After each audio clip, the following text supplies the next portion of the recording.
Welcome to the Relationship Refinery. I'm Asia, here to help you redefine as well as refine the way that you view healthy relationships.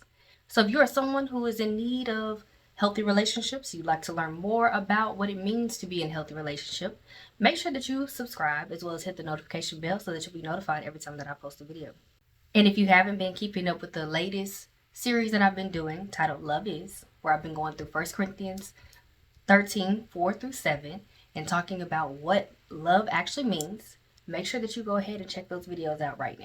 You don't have to be a Christian to follow my channel, although I am talking about a lot of biblical principles as well as therapeutic principles. But enough about me. Let's go ahead and get started.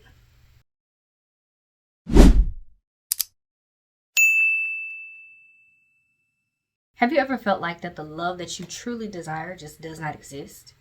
That maybe you're dating and you're going on several dates, or you're married and you feel like your spouse just keeps missing the mark.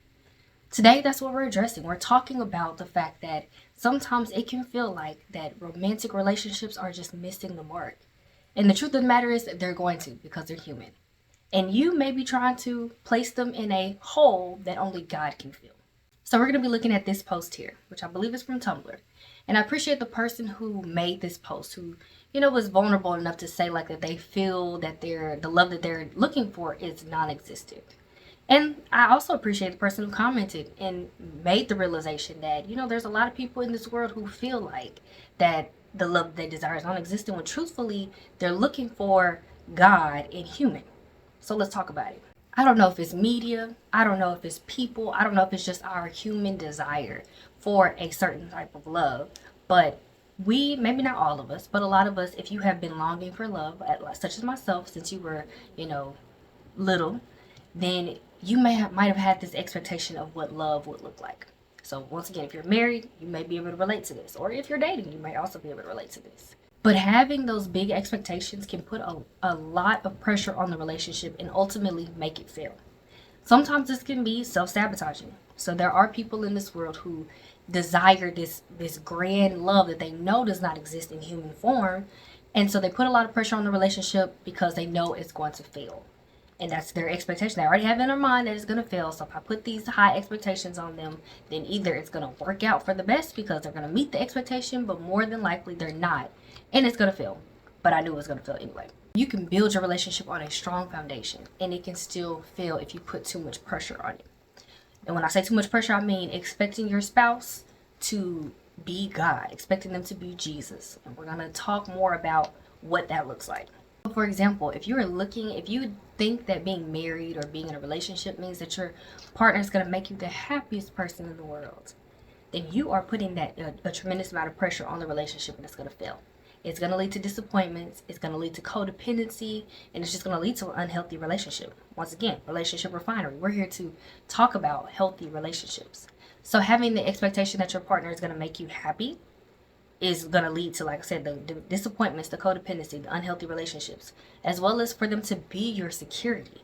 When your self-esteem is low and you are expecting for them to be that security for you, or to be your complete protection, to be with you everywhere that you go, to read your mind, to know when to comfort you and how to comfort you. These are all negative things that only God can fulfill, not human. And don't get me wrong, these are great things for your partner to help you with. Your partners are responsible, which I talked about this before, but your partner is not responsible for your emotions. But it is great when y'all do fun things together and you feel happy when you're with them. If you're unhappy in the relationship, then that's a problem. So I'm not saying that you being unhappy in a relationship is acceptable. I'm not saying that at all. But I'm saying when you depend on your partner for your happiness, for your identity, for your security, then that leads once again to codependence. And you can't have a codependent relationship and it be healthy. So let's shift our perspective. We are looking for God to be our happiness, to be our identity, to be our security, to be our forgiver. Because once again, human cannot do it all. As I've been going through 1 Corinthians 13, 4 through 7, I'm telling you and giving you practical ways to become patient, to become kind, to not keep breaking it wrong, and all the things that 1 Corinthians 13 tells us to be, right? But having the expectation that your partner or you are going to complete that 100% is not realistic. But somebody that can is God. And that's why he was able to tell you what love is, because he is the epitome of love. So when I talk to some single people and they're like, yeah, it's just difficult out here. And I'm sure it is. But I feel like some people, in conversations that I've had, this is not just me assuming, this is in conversations that I had, I have found that some people are looking for perfection. They're looking for 100%. Somebody who is kind 100% of the time. Somebody who can read their mind. Somebody that they don't have to tell them how to love them, or don't have to teach them how to love them. Someone who is forgiving 100% of the time. Somebody who is this, who is that, who looks just like this, who makes this much money. And this is not, build a boo where you just get to tell God what you want. There are actual humans in this world who have flaws just like you do. You're not patient 100% of the time. You're not kind 100% of the time. You don't forgive 100% of the time. But somebody who does is God. So if that's the type of love that you desire, that you're looking for, I want to first encourage you to look at God, because God is the one who can supply this type of love to you, not human. I love the song, as long as I got King Jesus. I love it because it's saying, we don't need nobody else. But at the same time, we do. God gave us community, and he gave us friends and family and romantic partners, because we need connection. We need human interaction. Now, when we mess up is when we put these big expectations, these God expectations on human. When we expect for our spouse or our partner to love us in a way that only God can. The first time that God said that something wasn't good, he created the stars, he created the moon, he created the earth, the sea, he created everything. And he said it was good. The very first time that he said something was not good is when he created Adam, and he said that it's not good for man to be alone. Not when he created Adam, he said it was good. But when he realized that Adam was alone, he said it's not good for man to be alone. So God desires for us to be in relationships, whether that's romantic, platonic, or just like community relationships. So I'm not at all encouraging you not to be in relationships. As a matter of fact, I'm doing quite the opposite. I want everybody to be in a healthy romantic relationship, or healthy and familial and platonic, just healthy relationships in general, which is why I started the Relationship Refinery. But what I am encouraging you to do is to stop putting these God expectations on human, because we will fail you every time.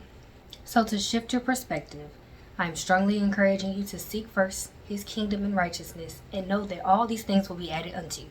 That is my favorite scripture, because I really believe that it speaks to what you need to, in anything, when it comes to your finances, when it comes to in every aspect of your life, you should seek God first. And being in a romantic relationship is no exception. And that's also why it says, the disciples said, "Teacher, what is the greatest commandment in law?" And Jesus replied, "Love the Lord your God with all your heart, with all your soul, and with all your mind." This is the first and greatest commandment. So he is calling you to love him first. Before you can love him, before you can love her, before you can love anybody, you are to love God. Once again, that's why I'm going through 1 Corinthians 13, 4 through 7, is so that you can learn how to love in this way, but it comes from God. So when you first acknowledge that God is love, and he is the 1 Corinthians 13, 4 through 7 type of love, and you really, are intimate with him, then you can find love. Then you can realize the love that you have for your spouse, or that your spouse has for you. And it says, and the second is like it, love your neighbor as you love yourself. So first it's calling you to love God. That is the first commandment and the most important thing. That will fill that void, that hole that you may have in your heart, where you feel like you're missing something, and you feel like that everybody keeps letting you down. When you feel that hole in your heart, then you'll realize, okay, I now have room. I now have a capacity. I now have an ability to love other people in a way that will not disappoint me, because I'm getting everything that I need from God. It will allow you to stop dating men and women who are not good for you, because you realize, I'm getting all my needs supplied. If you're not adding to it, then I no longer need.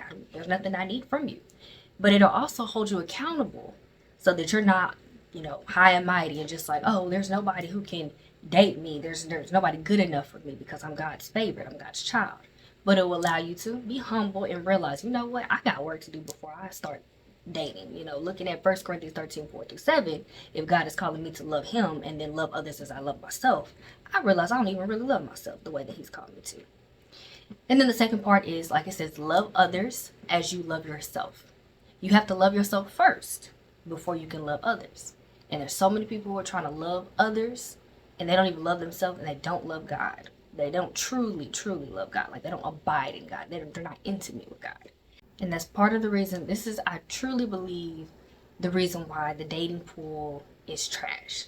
Is because we have stopped putting God first. We have stopped loving God first and allowing the love that we have for God to teach us how to love ourselves. And allowing that love for ourselves and that love for God to show us how to love other people. How to be patient, how to be kind, how to be forgiving, how to not delight in evil but rejoice in the truth.